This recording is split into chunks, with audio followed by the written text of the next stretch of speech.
Bapak Zendi diresmikan dan ditetapkan sebagai tersangka. Klien kami melayangkan somasi pada tanggal 24 September menuntut permintaan maaf secara publik. Jadi klien kami cuma minta permintaan maaf aja nih secara publik dan personal kepada pegawai-pegawai kami. Lalu dibalas dengan tanggapan somasi juga mengakui bahwa mereka memang mengambil, sekali lagi saya sampaikan dan saya tegaskan, mereka mengakui melalui balasan somasi mereka bahwa mereka mengambil makanan dan minuman tersebut. Namun ada yang lucu di sini karena mereka mensomasi balik klien kami dengan tuntutan 1 miliar rupiah karena kerugian yang mereka rasakan dari postingan Bu Nabilah. Oke, jangan salah prasangka di sini. Jadi yang meminta 1 miliar rupiah itu adalah terduga pelaku pencurian, begitu. Jelas dengan menjunjung tinggi rasa keadilan dan kebenaran yang ada, kami tidak mungkin fulfill keinginan dari terduga pelaku pencurian.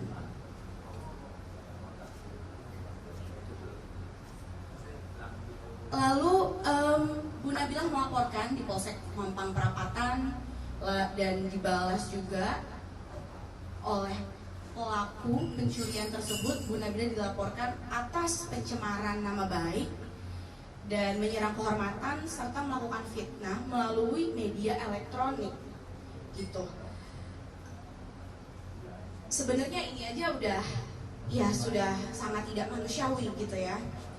Lalu kita sudah melakukan mediasi 2 kali di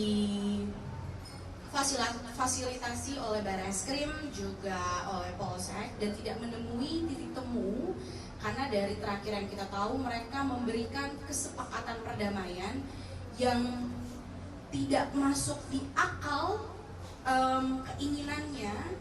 Sudah saya cantumkan juga di dalam press release apa yang mereka inginkan. Selain 1 miliar rupiah, klien kami diminta untuk minta maaf ke seluruh publik, ke keluarga, bahkan diminta mengakui bahwa klien saya telah menyerang kehormatan dari Bapak Z dan Ibu E, telah melakukan fitnah dan menyuruh klien kami melakukan hal-hal yang sebenarnya sudah kita ketahui kebenarannya melalui CCTV. Lalu penyelidikan berjalan di kedua tempat, penyidikan juga berjalan. Pada tanggal 24 Februari berdasarkan gelar perkara dari Polsek Mampang Perapatan yang saya rasa sangat kooperatif dan juga sangat melihat sesuatu secara objektif, kami telah memberikan saksi sampai 6 CCTV, lalu kopian somasi juga. Bapak Zendi diresmikan dan ditetapkan sebagai tersangka pada tanggal 24 Februari 2026. Namun yang janggal di sini, di tanggal yang sama klien saya masih diperiksa untuk keterangan tambahan di Barreskrim.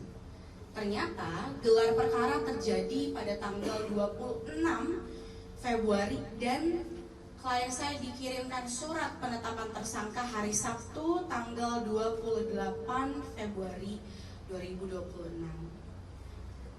Hal ini janggal karena sangat cepat.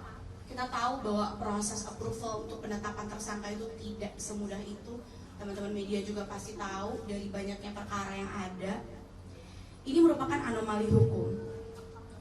Cepatnya berjalan, lalu ada beberapa kejanggalan juga di dalam penyidikan yang mungkin hanya akan saya beritahukan kepada pihak-pihak lain aja dalam penyidikan. Tapi klien kami merasakan memang banyak sekali kejanggalan dari apa yang terjadi. Dari hal ini kita jadi bertanya-tanya nih, kenapa instrumen hukum justru lebih tajam ke korban dibandingkan tersangka pelaku pencurian yang sudah jelas-jelas ada CCTV-nya. Rekan-rekan media sekalian, ya perlu kami tegaskan, ya mohon dicatat teman-teman. Pasal-pasal pencemaran nama baik, penuduhan maupun fitnah terhadap klien kami sama sekali tidak memenuhi unsur pidana.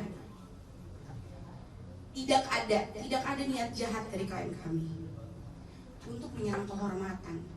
Beliau aja tidak tahu ketika posting itu siapa yang dia posting. Yang ada cuman keberanian pengusaha kecil doang yang lagi membela diri bahwa usahanya sedang sial karena ada orang yang jahat sama pegawainya dan juga mengambil makanannya tanpa membayar.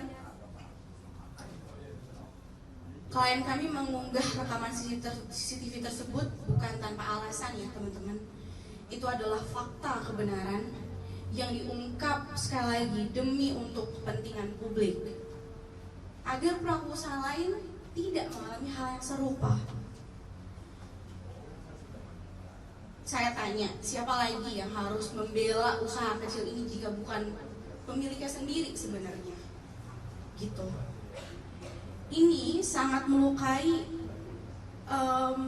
rasa keadilan ketika kita melihat fakta ini, bahwa pelaku Z dan S sudah mengakui loh mengambil makanan dan minuman, tapi mereka tetap minta 1 miliar gitu. Kami melakukan press conference ini untuk teman-teman melihat perkara ini secara utuh. Apa sih sebenarnya yang terjadi? Siapa sih sebenarnya korbannya? Janganlah playing victims gitu.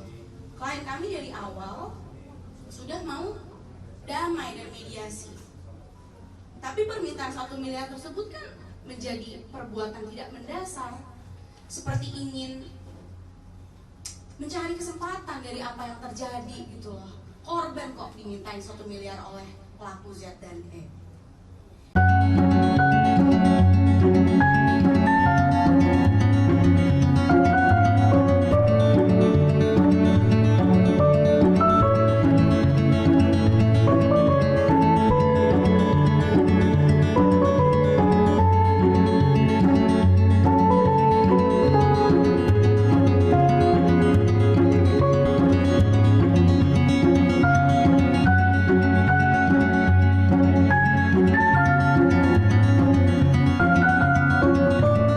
Kecepatan informasi dan akurasi data adalah komitmen kami.